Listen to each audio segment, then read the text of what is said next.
Hello, Mr. Beard here with your class recap for Wednesday and Thursday, January 25th and 26th. Both days we started with SSR. After that, we moved on to talk about lenses. What is a lens?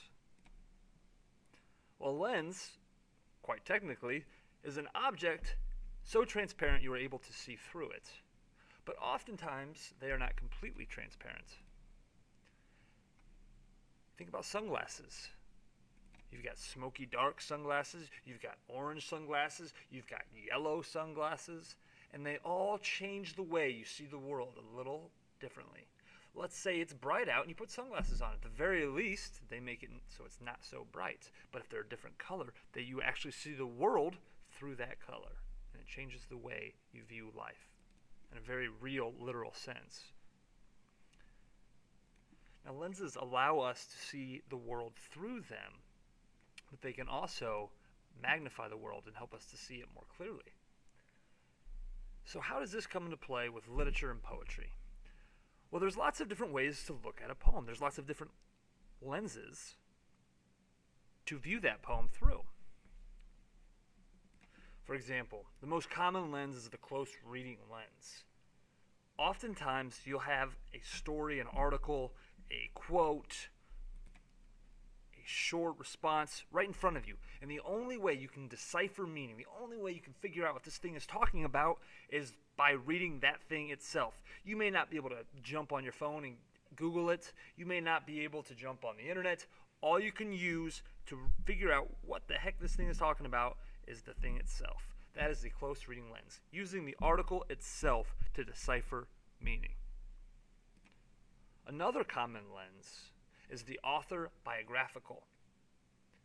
Sometimes when we know something about an author, it changes the way we look at his or her writing.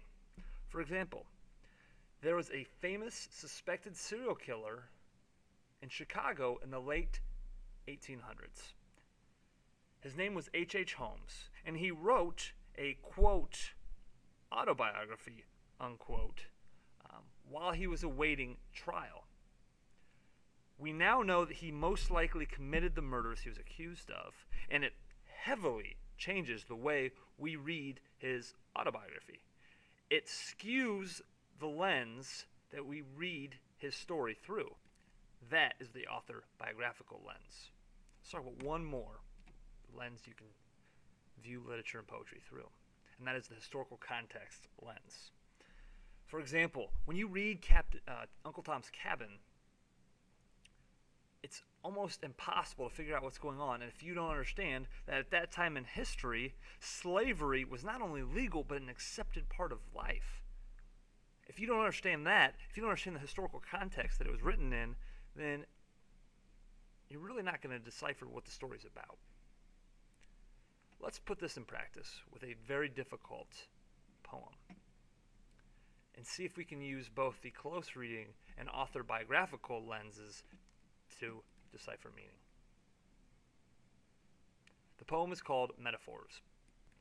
I'm a riddle in 9 syllables, an elephant, a ponderous house, a melon strolling on 2 tendrils. Oh, red fruit, ivory, fine timbers, this loaf's big with its yeasty rising.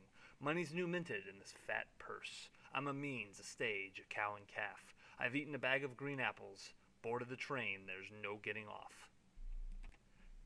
Kind of a difficult poem to decipher what the metaphors are speaking to.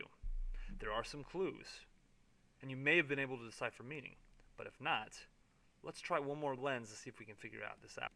And that lens is the author biographical. Sylvia Plath, the poem's author, was most likely pregnant with her first child when the poem was written, which brings a little clarity to some of these metaphors. 9 syllables, well, there's 9 months in the gestation period of pregnancy, so we know that could be speaking to that. A cow and calf, that becomes much more clear. Board of the train, there's no getting off. All of these things have new meaning using the author biographical lens. On Thursday, we had some time to work on our poetry portfolios. Remember, those will be due next Wednesday, and we'll have some more computer time on Monday and Tuesday. And that covers what we did today in class. Thanks for listening, and have a great day.